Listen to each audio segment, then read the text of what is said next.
से पहले आपको बताया कि सुप्रीम कोर्ट ने पार्लिमानी कार्रवाई का रिकॉर्ड कल तक जमा कराने का हुक्म देते हुए कहा है कि Supreme Court practice and procedure act पर जारी हुक्म इम्तना हतमी फैसले तक बरकरार रहेगा। इस हवाले से मजीद तफसीलात जाएंगे ब्यूरो चीफ इस्लामाबाद तारिक चौधरी से। जी तारिक चौधरी, तफसीलात बताइएगा। तारिक चौधरी, आप हमें सुन पा रहे हैं? सुप्रीम कोर्ट ने पार्लिमानी कार्रवाई का रिकॉर्ड कल तक जमा कराने का हुक्म देते हुए कहा है कि Supreme Court practice and procedure act पर जारी हुक्म इम्तना हतमी फैसले तक बरकरार रहेगा। आपको बता रहे हैं कि सुप्रीम कोर्ट ने पार्लिमानी कार्रवाई का रिकॉर्ड कल तक जमा कराने का हुक्म देते हुए कहा कि Supreme Court practice and procedure act पर जारी हुक्म इम्तना हतमी फैसले तक बरकरार रहेगा। सुप्रीम कोर्ट ने पार्लिमानी कार्रवाई का रिकॉर्ड कल तक जमा कराने का हुक्म देते हुए कहा है कि Supreme Court practice and procedure act पर जारी हुक्म इम्तना हतमी फैसले तक बरकरार रहेगा। आपको बताएं कि सुप्रीम कोर्ट का पार्लिमानी कार्रवाई का रिकॉर्ड कल तक जमा कराने का हुक्म, supreme Court practice and procedure act पर हुक्म इम्तना बरकरार रहेगा। इसी हवाले से मजीद तफसीलात जानेंगे। ब्यूरो चीफ इस्लामाबाद तारिक चौधरी हमारे साथ मौजूद हैं। जी तारिक चौधरी, क्या तफसीलात इस हवाले से बताइएगा? देखिए, आज की समाअत के कंक्लूजन पर 3 अहम डेवलपमेंट्स हुई हैं। नंबर 1 तो ये समाअत जो है वो 3 हफ्ते के लिए मुलतवी कर दी गई है, जब यानी अब अगली समाअत जो है 3 हफ्ते बाद होगी। दूसरा अहम फैसला चीफ जस्टिस साहब की सदारत में ये जो बेंच है उसने सुनाया है कि जो ये प्रोसीजर और rules and procedure act supreme court है, इस पे हुक्म इम्तना उस वक्त तक जो है वो बरकरार रहेगा जब तक हतमी तौर पर इसको सुनकर फैसला नहीं कर लिया जाता। यानी हुक्म इम्तना बरकरार का है। तीसरी अहम डेवलपमेंट ये हुई है कि अटॉर्नी जनरल ऑफ पाकिस्तान को हिदायत की गई है कि जो मुतलका मवाद सुप्रीम कोर्ट ने मांगा था, यानी उस इजलास की कार्रवाई में लेजिस्लेशन हुई थी और उसके अलावा जो पार्लियामानी कमेटियों में जब ये बिल गया था प्रोसीजर के मुताबिक, तो वहाँ पर क्या कार्रवाई हुई, ये दोनों रिकॉर्ड जो है कल तक जमा कराने की हिदायत कर दी गई है। इसके बाद इन हदायत के बाद जो है वो जो समाअत है वो 3 हफ्ते के लिए मुलतवी कर दी गई है।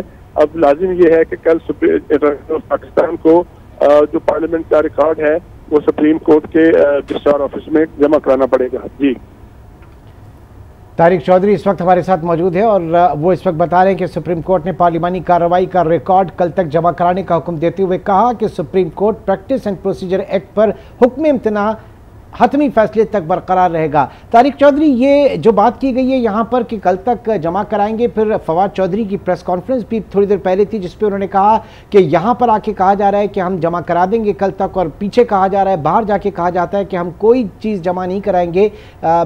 इस पर कुछ अपडेट्स हैं आपके पास? पाकिस्तान में जब आज समाअत का आगाज हुआ था तो सबसे पहला सवाल उनसे यही कहा गया था कि क्या आप वो मवाद और दस्तावेजात लेके आए हैं जो सुप्रीम कोर्ट ने मांगी थी।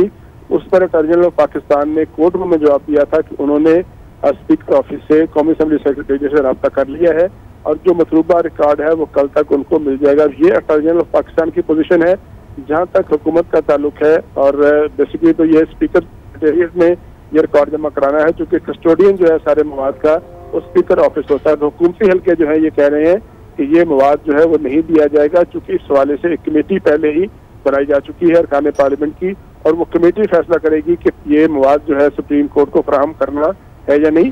जो फवाद साहब ने बात की है वो उन्होंने अपनी मालूमात की रोशनी में की होगी, लेकिन जो असल सूरत हाल यही है कि जो अटॉर्नी जनरल ने बात की है कोर्ट रूम के अंदर, उन्होंने कहा है कि मैं राब्ता करूंगा और राब्ता करके ये मवाद लिया जाएगा, जो बात कोर्ट रूम के अंदर हुई है। लेकिन जो हुकूमती हल्के हैं, स्पीकर ऑफिस है, उनकी जानिब से यही इंडिकेशन आ रहा है। इस हवाले से कमेटी कायम है और कमेटी जो है फैसला करेगी कि क्या मवाद कब देना है, कौन सा मवाद देना है। तो ये मुख्तलिफ जो है वो पॉइंट ऑफ व्यू हैं जो कि मुख्तलिफ तरीके इनके सामने आ रहे हैं। ओके, चौधरी साहब, आज की समाअत में हुकूमत की जानिब से इस पूरे supreme Court practice and procedure act में फुल कोर्ट बनाने की भी इस्तदा की है, उसके ऊपर भी जरा अपडेट कीजिएगा। जी, अटॉर्नी जनरल ऑफ पाकिस्तान ने भी ये दरखास्त की है कि इस मामले को सुनने के लिए फुल कोर्ट बने। इसके अलावा मुस्लिम लीग नून की जाने से भी आज दरखास्त जमा कराई गई थी, जिसको रिप्रेजेंट किया है बैरिस्टर सलाहुद्दीन साहब ने। वो दरखास्त भी आज काबिल समाअत करार पाई और उसको मेंटेन किया गया और डायरी नंबर जारी किया गया। और डायरी नंबर के बाद जो है बैरिस्टर सलाहुद्दीन ने भी काफी तफसीली दलाइल दिए हैं इस हवाले से। इस पर अगरचे कोई फैसला नहीं सुनाया गया बेंच की जानिब से, लेकिन बड़ी तफसीली बहस हुई है। और अटॉर्नी जनरल ऑफ पाकिस्तान ने माजी के मुख्तलिफ केसेस का हवाला दिया, क्यों वो उनके क्लाइंट महसूस करते हैं कि फुल कोर्ट बननी चाहिए। जुल्फिकार अली भुट्टो साहब की जो फांसी का केस था, उसके अलावा इफ्तिखार चौधरी साहब का केस और दीगर बहुत से केस हैं जिनका तस्करा उन्होंने किया, और उसमें उन्होंने बताया उनके ख्याल में क्यों जो है फुल कोर्ट बनना चाहिए। इसके अलावा उन्होंने ये भी कहा कि जो ये रूल्स हैं सुप्रीम कोर्ट के बने हुए जिसके तहत बेंचों की तश्कील होती है या 100 मतों को नोटिस लिया जाता है, ये चूंकि फुल कोर्ट ने बनाए थे तो लिहाजा इसको सुनने के लिए फुल कोर्ट तश्कील दी जाए।